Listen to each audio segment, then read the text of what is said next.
जय Hind, Jai Bharat and welcome to study capital. तो CUET PG का फॉर्म आ चुका है। जो सबसे बड़ा डाउट है, जिसमें सबसे ज्यादा गलती होती है, वो हमारे कास्ट सर्टिफिकेट से रिलेटेड होती है कि हमको सेंटर वाला भरना है या स्टेट वाला भरना है। दूसरी बात, सर सेंटर वाला हमको कैसे पता लगेगा कि मेरा वाला सर्टिफिकेट सेंटर का है कि स्टेट का है, ये भी मैं इस वीडियो में बताऊंगा। एंड थर्ड, फॉर्म भरने में एक जगह सर्टिफिकेट आईडी आपको डालनी है एंड साथ में आपको इशू डेट डालनी है। वहां पे भी गलती है तो वहां पे भी बैंड बच जाएगी। जब मैंने वीडियो फॉर्म वाला बनाया था, मैंने वहां पे भी चीजें बोली थी। यहाँ गलती कर दी तो सुधरने का या सुधारने का कोई चांस नहीं है, फॉर्म रिजेक्ट भी हो जाएगा तुम्हारा। तो प्लीज वीडियो को ध्यान से देखना। अपना जीवन में अगर बहुत बिजी नहीं हो, 4-5 मिनट लगा सकते हो अपने जीवन के, अपने करियर के लिए। सीयूटी पीजी का एग्जाम देना है तो 5 मिनट लगाइए, ठीक है। आपका 1 मिनट का भी कीमती समय में वेस्ट नहीं करूंगा। लास्ट में as a focus reward video के एंड में मैं तुमको 2024 के 2023 के एंड सिलेबस का पीवाईक्यू एंड पीडीएफ भी प्रोवाइड करा के जाऊंगा, पर वो लास्ट में, क्योंकि तब तक सीरियस ऑडियंस ही बचेगी हमारे पास। इंस्टाग्राम वाली ऑडियंस 1-2 मिनट में चली जाएगी, उनका शॉर्ट्स वाला ही फोकस लेवल होता है, तो वो लोग अपना शॉर्ट्स देखने चले जाएंगे। आप लोग अगर सीरियस हो तो इस वीडियो को ध्यान से सुनना। इसके अलावा तुमको और कोई वीडियो देखने की आवश्यकता नहीं है, पढ़ाई में लग जाना, ठीक है। तो हमको एप्लीकेशन फॉर्म में अपना कास्ट सर्टिफिकेट सेंट्रल वाला भरना है या स्टेट वाला भरना है। तो सिंपल शब्दों में अगर बात करें तो भैया आपको पहले कुछ बेसिक समझ लेते हैं, ठीक है। तो पहले मैं डाउट समझा लेता हूँ। जैसे सब लोग मैसेज जो आ रहा है, पहले तो ईडब्ल्यूएस वालों का डाउट क्लियर करते हैं। हमको सर सेंटर वाला भरना है या स्टेट वाला भरना है, तो मैं क्लियर कर दूं। ईडब्ल्यूएस का सेंटर और स्टेट का अलग अलग सर्टिफिकेट नहीं होता। अगर आपके पास ईडब्ल्यूएस का सर्टिफिकेट है, ठीक है, दैट मींस वही सेंटर वाला है, वही स्टेट वाला है। अगर आपके पास ईडब्ल्यूएस सर्टिफिकेट है, वही सेंटर में काम करता है, वही स्टेट में काम करता है। ईडब्ल्यूएस की दो कैटेगरी नहीं होती कि सेंटर का अलग बनता है, स्टेट का अलग बनता है, क्योंकि ईडब्ल्यूएस का जो क्राइटेरिया है वो दोनों का सेम है। सेंटर वाला सर्टिफिकेट में भी आपको 5 एकड़ ज्यादा आपके पास एग्रीकल्चर लैंड नहीं होना चाहिए, 1000 स्क्वायर फीट का फ्लैट नहीं होना चाहिए। स्टेट में भी सेम क्राइटेरिया है। तो ईडब्ल्यूएस का अगर तुम्हारे पास सर्टिफिकेट है तो वही लगेगा। अब वही तुम्हारा सेंटर है, वही तुम्हारा स्टेट है, तुम्हारा अलग अलग सर्टिफिकेट नहीं होते। तो पहली बात ईडब्ल्यूएस के ऊपर क्लियर है, तुम्हारे अलग अलग सर्टिफिकेट नहीं होते। तुम्हारे पास जो सर्टिफिकेट है वही सेंटर का है, वही स्टेट का है। दो सर्टिफिकेट किसके लिए होते हैं? For SC, ST and OBC candidates. आपके दो सर्टिफिकेट्स होते हैं, ठीक है, OBC, SC and ST candidates. और मैं ये भी बताऊंगा तुमको कैसे पता लगेगा तुम्हारा सर्टिफिकेट सेंट्रल का है कि स्टेट का है। वीडियो थोड़ा देख के रखना, मतलब थोड़ा आराम से देखना, तुमको सारी चीजें बताऊंगा। OBC, SC and ST candidates का सेंट्रल का अलग सर्टिफिकेट होता है, स्टेट का अलग सर्टिफिकेट होता है। रीजन फॉर दैट इज, ठीक है, अगर ये हो सकता है कि मान लो मध्य प्रदेश में कोई कास्ट है, वो मध्य प्रदेश के लिए तो ओबीसी कैटेगरी में आती हो, लेकिन वो सेंट्रल लिस्ट में ओबीसी कैटेगरी में नहीं आती हो, ठीक है। तो सेंट्रल की अलग ओबीसी लिस्ट होती है, स्टेट की अलग ओबीसी लिस्ट होती है। हिंदी में या सिंपल भाषा में समझे तो राज्य के पास खुद का अधिकार है कि अपनी ओबीसी की अलग लिस्ट बना सकती है, केंद्र के पास खुद का अलग से अधिकार है कि ओबीसी की अलग लिस्ट बना सकती है। समझ में आया? और सिंपल भाषा में तुमको समझाऊं तो ये हो सकता है कि मान लो कोई जो कास्ट है वो महाराष्ट्र में काफी ज्यादा वीकर सेक्शन में है, काफी ज्यादा बैकवर्ड है, तो उसको वहां पे ओबीसी कैटेगरी का दर्जा दे दिया जाए एज अ स्टेट में। पर वो सेम कास्ट मध्य प्रदेश में काफी ज्यादा फ्लरिश कर रही हो, काफी ज्यादा मतलब अच्छे उसमें हो, तो उसको वहां पे ओबीसी कैटेगरी ना दिया जाए। इसीलिए सेंटर की अलग लिस्ट होती है ओबीसी की, स्टेट की अलग लिस्ट होती है। तुमको डॉक्यूमेंट कौन सा अपलोड करना है? तो सिंपल साफ भाषा में तुमको सेंट्रल वाला ही अपलोड करना है, सेंट्रल के अलावा स्टेट अपलोड नहीं करना है। क्यों नहीं करना है स्टेट वाला, वो भी मैं तुमको समझा देता हूं, ठीक है। देखो सिंपल सा क्या होता है, स्टेट सर्टिफिकेट हमारा तब काम आता है जब हम कोई राज्यों की नौकरी के ऊपर अप्लाई कर रहे होते हैं, या मैं राज्यों की यूनिवर्सिटी के ऊपर अप्लाई करूं। राज्य में अगर कोई जगह आई है, राज्य का कोई खुद का विश्वविद्यालय है राज्य वाला, तो मेरा स्टेट वाला काम कर जाएगा, ठीक है। पर मैं सीयूटी पीजी एग्जाम दे रहा हूं, सीयूटी पीजी एग्जाम पूरे नेशनल लेवल का एग्जाम है, इसके अंदर बीएचयू आता है, एंड बीएचयू केंद्रीय विश्वविद्यालय है जो राज्यों के अंदर नहीं आता। तो बीएचयू में अगर मुझे एडमिशन लेना है तो कौन सा मतलब सर्टिफिकेट अपलोड करना पड़ेगा? सेंटर वाला अपलोड करना पड़ेगा। और सिंपल टर्म्स में तुमको समझाऊं तो जरा समझो, वाराणसी में 2 विश्वविद्यालय हैं जो कि बहुत फेमस हैं। एक तो महात्मा गांधी काशी विद्यापीठ, ठीक है, ये स्टेट यूनिवर्सिटी है, राजकीय विश्वविद्यालय है, राज्य के कंट्रोल में आता है। एंड दूसरा है बीएचयू, बनारस हिंदू यूनिवर्सिटी, ये हमारे सेंट्रल यूनिवर्सिटी है। सेंट्रल मतलब केंद्र के कंट्रोल में आता है। तो अगर मैंने अपने डॉक्यूमेंट में स्टेट वाला सर्टिफिकेट अपलोड कर दिया गलती से, तो क्या होगा सर? मैं बीएचयू में एडमिशन ले जाऊंगा तो मुझे बीएचयू मेरा फॉर्म रिजेक्ट कर देगा, या बीएचयू मेरे को रिजर्वेशन का फायदा नहीं देगा, मुझे ओबीसी कैटेगरी से हटा देगा, मुझे अनरिजर्व्ड काउंट करेगा, क्योंकि मेरा सर्टिफिकेट स्टेट वाला था एंड बीएचयू सेंट्रल यूनिवर्सिटी, तो उसको सेंट्रल वाला सर्टिफिकेट ही चाहिए। बट अगर मैंने स्टेट वाला अपलोड कर दिया है तो मुझे महात्मा गांधी विद्यापीठ रिजेक्ट नहीं करेगा। क्यों नहीं रिजेक्ट करेगा सर? क्योंकि महात्मा गांधी विद्यापीठ क्या कर रहा है सर, मैं उत्तर प्रदेश राज्य का हूं, मेरे पास उत्तर प्रदेश राज्य का ओबीसी सर्टिफिकेट है, एंड जो महात्मा गांधी काशी विद्यापीठ है वो राज्य की कंट्रोल में आता है, स्टेट कंट्रोल में आता है, तो ये स्टेट यूनिवर्सिटी है, तो मेरा स्टेट वाला सर्टिफिकेट यहां वर्क करेगा, बट बीएचयू रिजेक्ट कर देगा। लेकिन अगर मैं सेंटर वाला अपलोड करता हूं तो ना तो मुझे बीएचयू रिजेक्ट कर सकता है, ना तो मुझे महात्मा गांधी काशी विद्यापीठ रिजेक्ट कर सकता है। तो मुझे कौन सा अपलोड करना है सर?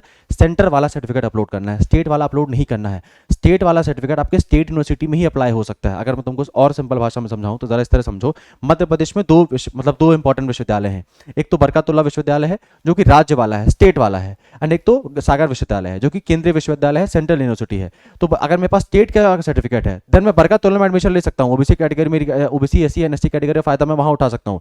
पर सागर अगर यूनिवर्सिटी मेरे को रिजेक्ट कर देगा, क्यों? वहां पे सेंट्रल वाला लिस्ट चाहिए होता है, स्टेट वाला नहीं काम करेगा।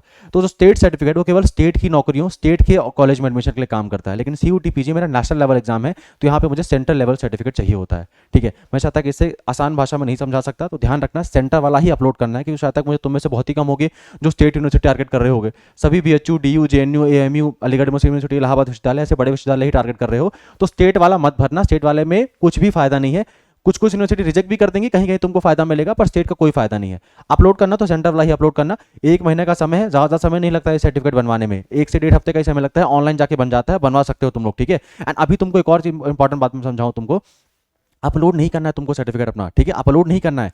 पता है तुम्हारे फॉर्म में तुमको क्या चीज़ें चाहिए? बस आपको अपना सर्टिफिकेट नंबर, जैसे मान लो जब मेरी कैटेगरी पूछेगा तो मैंने OBC कैटेगरी अपनी भर दी, मुझे बस अपना सर्टिफिकेट ID नंबर भरना पड़ता है। तुम्हारा जो भी कास्ट सर्टिफिकेट उसमें एक सर्टिफिकेट ID नंबर होता है, तुमको उसको भरना है, एंड इशू डेट भरनी है। इशू डेट का मतलब क्या होता है सर? किस दिन आपका सर्टिफिकेट जारी किया गया है। फॉर एग्जांपल अगर मैं EWS कैटेगरी से हूं एंड मेरा सर्टिफिकेट 2024 जून में जारी किया गया है, तो मेरी इशू डेट क्या होगी? 12/6/2024 की 12 तारीख को जून में 2024 को मेरा EWS सर्टिफिकेट बना था, एंड उसका कैटेगरी सर्टिफिकेट नंबर ये है।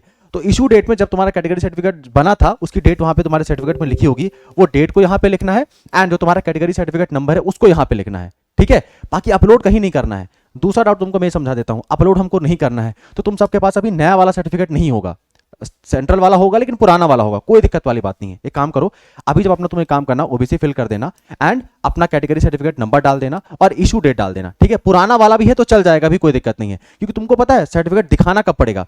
तुमने OBC कैटेगरी मतलब अपना सर्टिफिकेट नंबर डाला, तुम्हारी नंबर आ गए, नंबर में तुम्हारी मेरिट अच्छी आई, तुम्हारा BHU में एडमिशन भी हो गया MA हिस्ट्री में OBC कैटेगरी से। जब तुम जून जुलाई में BHU आओगे अपने सारे 10वीं 12वीं की मार्कशीट लेके, तब तुमको नया वाला सर्टिफिकेट अपने हाथ में लेके आना है, जिसके पास अभी 6 महीने हमारे पास समय है इसके लिए। ठीक है, तो तुमको तब आके सर्टिफिकेट को दिखाना पड़ेगा। तो अभी पुराना वाला सर्टिफिकेट नंबर डाल दो, इशू डेट डाल दो, कोई दिक्कत वाली बात नहीं, क्योंकि सर्टिफिकेट अभी अपलोड तो करने की जरूरत पड़ नहीं रही है, इसकी जरूरत पड़ेगी जून में, तो जून तक तुम्हारा नया वाला तब तक बन जाएगा। एंड तब तक नहीं बनता तो भी BHU 3 महीने का टाइम देता है, तो तुम्हारे पास ऑलरेडी 9 महीने का टाइम होता है इसको नया वाला बनवाने के लिए। पर सेंटर वाला ही अपलोड करना, स्टेट वाला अपलोड मत करना। अभी सेंटर स्टेट वाला अपलोड कर दोगे, बाद में BHU को सेंटर वाला आके दिखाओगे, BHU फिर नहीं मानेगा। पुराना वाला ही अपलोड कर दो, सेंटर का अपलोड नहीं करना, मतलब सर्टिफिकेट नंबर डाल दो, इशू डेट डाल दो, चल जाएगा। अभी 6 महीने का समय, तब तक तुम्हारा नया वाला बन जाएगा। ठीक, यहां तक चीजें क्लियर है। अब तुमको फॉर्म में गलती नहीं करनी, मैं तुमको वो समझा देता हूं। फिर ये बताते हैं कि आपको कैसे पता लगेगा कि आपका जो सर्टिफिकेट है वो सेंटर का है या स्टेट का है, इसके बारे में भी क्लियर करेंगे। ठीक है, देखो तुम्हारी ऑफिशियल वेबसाइट है, इसमें इन्फॉर्मेशन बुलेटिन में चले जाना। ठीक है, इन्फॉर्मेशन बुलेटिन में चले जाना, पेज नंबर 60 में चले जाना। पेज नंबर 60 में तुम्हारे फॉर्म भरने का पूरा ऑफिशियल तरीका समझाया हुआ है। अब देखो, जब तुम फॉर्म भरोगे तो तुम्हारा फॉर्म भरने में क्या, एक अपनी पर्सनल डिटेल जब फिल करोगे आप लोग, कि आपका नाम ये है, आपके माता पिता का नाम ये है, जैसे यहाँ पे आप फिल करोगे कि आपका नाम ये है, आपके माता का नाम ये है, डेट ऑफ बर्थ, आपके पिताजी का नाम क्या है, देन आपको यहाँ भरना पड़ेगा कि आपकी कैटेगरी क्या है। ठीक है, कैटेगरी क्या है, तो जैसे ही मैं भरूंगा कैटेगरी मेरी जनरल EWS कैटेगरी है, मुझसे पूछेगा कंफर्म करिए, तो मैं बोलूंगा हाँ मेरी जनरल EWS कैटेगरी है। फिर बोलेगा अपना category certificate ID number upload कर दीजिए, हर सर्टिफिकेट का कैटेगरी सर्टिफिकेट ID नंबर होता है, उसको अपलोड कर दीजिए, और ये बता दीजिए कैटेगरी सर्टिफिकेट आपको किस दिन इशू किया गया था। उस दिन फॉर्म वाले जिस दिन फॉर्म भर रहे हो उसकी डेट नहीं डालनी है, या जिस दिन तुम्हारा जन्मदिन आता है उस दिन की डेट नहीं डालनी है, तुम्हारा कैटेगरी सर्टिफिकेट किस दिन जारी किया गया था तुमको वो बताना है। तो भैया अगर मान लो मेरा जून में जारी किया गया था, तो मैं लिखूंगा 6 जून, मतलब 12 जून 2024, तो मैं क्या लिखूंगा 12/6/2024 को मेरा जारी किया गया था। पुराना वाला भी है तो चलेगा, क्योंकि मुझे कैटेगरी सर्टिफिकेट कहीं भी अपलोड करने की आवश्यकता नहीं है। बस मुझे अपना बताना है कि हाँ मेरी ये कैटेगरी है, मेरे पास इसका सर्टिफिकेट नंबर है, भले ही पुराना वाला है, कोई दिक्कत वाली बात नहीं, यहाँ पे कोई रिजेक्शन नहीं होगा। तुम पेपर दे दो, 9 महीने में तुम्हारा नया वाला बन ही जाएगा, तो कोई हमारी दिक्कत वाली बात है नहीं। ठीक है, यहां तक चीजें समझ में आ गई। प्लीज गलती मत करना, क्योंकि तुमने गलती कर दी तो सुधरने का यहां तरीका नहीं है, या सुधारने का तरीका नहीं है। फॉर्म में गलती होने के बाद कोई भी सुधारने का तरीका नहीं है। तो अगर कुछ भी छोटा मोटा भी डाउट है, मैसेज करके कमेंट करके पूछ लेना, छोटा मोटा भी डाउट है क्लियर कर देंगे, पर गलत फॉर्म मत भरना। फॉर्म भरने के बाद कोई भी सुधार का तरीका नहीं होता है। अब देखो सर, हमको पता कैसे लगेगा मेरा सर्टिफिकेट सेंटर का है या स्टेट का है, तो तुमको एक सिंपल से एग्जांपल समझाता हूं मैं। ये एक OBC सर्टिफिकेट है, ठीक है, दिख रहा है आप लोगों को, ये एक OBC सर्टिफिकेट है। ठीक है, ये बड़ा नहीं हो रहा है, तो ये उत्तर प्रदेश शासन का OBC सर्टिफिकेट है। यहां पे लिखा है certificate to be produced by the other backward classes for appointment to the post under the government of India. अगर आपके सर्टिफिकेट में भारत सरकार या गवर्नमेंट ऑफ इंडिया लिखा हुआ है, दैट मींस आपका सर्टिफिकेट सेंट्रल लेवल का सर्टिफिकेट है। ठीक है, इसमें लिखा हुआ है कि जो भी बैकवर्ड क्लास हमको जिसको दे रहे हैं, ये सभी जगह अप्लाई होगा जहां पर भी अपॉइंटमेंट होगा गवर्नमेंट ऑफ इंडिया में। गवर्नमेंट ऑफ इंडिया मतलब जो कि सेंट्रल जॉब होती है, जो कि सेंट्रल यूनिवर्सिटीज होती हैं, BHU, DU, JNU, यहां पे सर्टिफिकेट अप्लाई होगा। अगर तुम्हारा स्टेट वाला सर्टिफिकेट होगा तो तुम्हारे यहाँ पे भारत सरकार नहीं लिखा होगा, उत्तर प्रदेश सरकार लिखा होगा। ठीक है, उत्तर प्रदेश लिखा होगा, साफ साफ लिखा होगा कि यह जाति उत्तर प्रदेश पेशावर के अंदर आती है। ठीक है, तो वहां पे क्लियरली लिखा होता है। बट अगर आपका सेंट्रल वाला सर्टिफिकेट है, दैट मींस आपको यहाँ पे गवर्नमेंट ऑफ इंडिया लिखा होगा। ठीक है, एंड अगर आप लोगों को इतना क्लियर नहीं है, अपने मम्मी पापा से पूछ लीजिएगा, उनको अच्छे से मालूम होगा, वो आपको बता देंगे। पर चेक करने का एक तरीका ये है, गवर्नमेंट ऑफ इंडिया अगर आपके उसमें लिखा है तो सेंट्रल लेवल का सर्टिफिकेट है। मैं तुमको मोस्टली बता दूं, मोस्टली जो हमारे सर्टिफिकेट होते हैं OBC SC and ST category की, वो हमारे सेंट्रल वाले ही होते हैं। राज्य वाले सर्टिफिकेट काफी कम बनाए जाते हैं, काफी कम अलग से बनते हैं। मोस्टली हमारे पास सेंट्रल वाला ही सर्टिफिकेट होता है। तो थोड़ा बड़ा डाउट है अपने मम्मी पापा से पूछ लेना। पुराना वाला है तो कोई दिक्कत नहीं है, अप्लाई कर दो, बेनिफिट मिलेगा। नए वाले हमारे पास बनवाने के लिए टाइम है, तो 6 महीने में नया हमारा बन जाएगा, ठीक है, तब तक हमारा रेन्यू के आ जाएगा। तो ये भी तुमको बता दिया, ठीक है, इसमें गलती मत करना, ठीक है। और सब दुनिया भर के लोग सब वीडियो बना रहे हैं सीयूटी में, ये बड़े बदलाव हो गए, फलाना हो गया, ठिकाना हो गया, काम की वीडियो तुमको केवल यहीं मिलेंगे। तो चैनल को सब्सक्राइब करके रखो, ऐसी गलती मतलब मत करना फॉर्म में, ठीक है। कोई भी छोटी मोटी मिस्टेक आ रही है कमेंट करके बता दो। जब मैं फॉर्म भर रहा था मुझे भी ऐसी प्रॉब्लम आ रही थी, तो मैंने 1-2 चीज़ें अपनी सीख ली, मैंने गलतियां करके ही सीख ली हैं। तुम लोग गलती मत करो, ठीक है। एक बार गलती हो गई तो कोई मतलब इसको सुधार नहीं सकता, सीधे आउट हो जाओगे, फॉर्म रिजेक्ट हो जाएगा, साल बर्बाद चला जाएगा। लास्टली जो तुमको मैंने वादा किया था, फोकस रिवॉर्ड, अगर तुम अब तक टिक पा रहे हो मतलब भैया सच में सीरियसली तुमको सच में इस बार एग्जाम क्लियर करना है, तभी यहाँ तक रुक पाए हो। तो 2024 के अगर तुमको पीवाईक्यू चाहिए तो 9198451120, ठीक है, लिख देता हूँ 9198451120। इस व्हाट्सएप नंबर पे मैसेज कर देना, मैं तुमको 2024 के ऑफिशियल वाले पीवाईक्यू, सैंपल पेपर नहीं, ऑफिशियल वाले पीवाईक्यू एनटीए वाले सेंड कर दूंगा। किसी भी सब्जेक्ट के तुम बोलोगे, MA history geography polity MA LLB MBA, जिसके बोलोगे सबके मेरे पास है, मैं सेंड कर दूंगा 2024 के, 2023 के, एंड तुमको सिलेबस भी सेंड कर दूंगा। तो देखो पिछले साल पेपर पैटर्न कैसा आया था, पेपर की डिफिकल्टी कैसी थी, अपनी तैयारी को एनालाइज करो। और 2 महीने का समय बचा हुआ है, मुश्किल से 50 से 55 दिन बचे हुए हैं, उसके बाद तुम्हारा पेपर है। मेरे लिए पढ़ाई में लग जाइए, जो भी काम की बात होगी तुमको यहाँ पे ऑटोमेटिक में समझा दूंगा वीडियो के माध्यम से, कोई छोटा डाउट होगा तो शॉर्ट्स के माध्यम से। एंड लास्टली डिस्क्रिप्शन में एक व्हाट्सएप चैनल का लिंक दिया हुआ है, जाके उसको ज्वाइन कर लो। ऑलरेडी 600 बच्चे ज्वाइन कर चुके हैं, ठीक है। तुमको कुछ फायदे वाली काम की चीज मिल रही होगी, तभी वहाँ पे ज्वाइन करके रखा हुआ, उनको पता है कि भाई ये आदमी बकवास नहीं करता, कुछ काम की चीजें बताएगा। तो आप भी ज्वाइन कर लो, जो भी काम की चीज होगी तुमको व्हाट्सएप में सबसे पहले इन्फॉर्म कर दूंगा। कोई बहुत बड़ा डाउट होगा तो वीडियो बना दूंगा, तो तुमको कुछ भी यहाँ वहाँ भागने की जरूरत नहीं है, जो भी काम की चीज तुमको यहाँ पे मिल जाएगी। लास्टली चैनल को बोलने की जरूरत नहीं, सब्सक्राइब करके रखना अगर चाहते हो कि हेल्प करे, नहीं तो आपको पेपर देते वक्त तो समझ में आ ही जाएगा कि study capital he authentic and information आपको दे रहा है, तो आप कभी ना कभी तो कर ही लोगे। लास्ट अगर तो हमारे कोर्सेज जुड़ना चाहते हो जहां से सच में रिजल्ट आता है, पिछले 5 सालों से नंबर 1 कोई चैनल है तो स्टडी कैपिटल है। इतने बड़े लेवल पर तैयारी स्टडी कैपिटल के अलावा कोई भी नहीं करा रहा है। कुछ लोग सिर्फ एलएलबी की तैयारी करा रहे हैं, कुछ लोग सिर्फ एमबीए की तैयारी करा रहे हैं, बट हमारे यहाँ पे एमए हिस्ट्री से लेकर एमएससी एग्रीकल्चर से लेकर एलएलबी एमबीए सबका एंड बीएड तक सबकी तैयारी कराई जा रही है। सिर्फ तैयारी नहीं, लास्ट 3 ईयर से हम नंबर 1 है क्योंकि हमारा रिजल्ट नंबर 1 है। ज्वाइन कर सकते हो हमारे कोर्सेज को, क्योंकि 50% ऑफ चल रहा है, तो न्यू 50 कोड यूज करना, NEW50, ठीक है। तो तुमको पूरा का पूरा कोर्स 2500 के अंदर मिल जाएगा। 2 दिन तक ये कोर्स और मतलब 2 दिन तक ये कोड और है, तो ज्वाइन करना चाहते हो तो अभी ज्वाइन कर लेना, बाद में काफी महंगा पड़ेगा। तुमको इस कोड के अंदर टेस्ट सीरीज फ्री मिल जाएगी, तो टेस्ट सीरीज और पूरा का पूरा कोर्स आपको फ्री मिल जाएगा। एंड जो भी आपको मेंटर्स गाइड करेंगे, जो भी आपको पढ़ाने वाले हैं, ध्यान रखना उन्होंने खुद ही बीएचयू का, डीयू का, जेएनयू का एग्जाम क्लियर करके रखा हुआ है, नेट जेआरएफ क्लियर करके रखा हुआ है। तो वहां से पढ़िए जहां से रिजल्ट आता है। अगर आप कोर्स परचेज नहीं भी कर रहे हैं तो भी पढ़ाई खुद से शुरू कर दीजिए, है ना। और अगर कोर्स परचेज करने में कोई दिक्कत आ रही है तो ये व्हाट्सअप नंबर है, इसमें मैसेज कर सकते हो, कॉलिंग कर सकते हो, आपको सारी डाउट्स की चीज़ें मिल जाएंगी।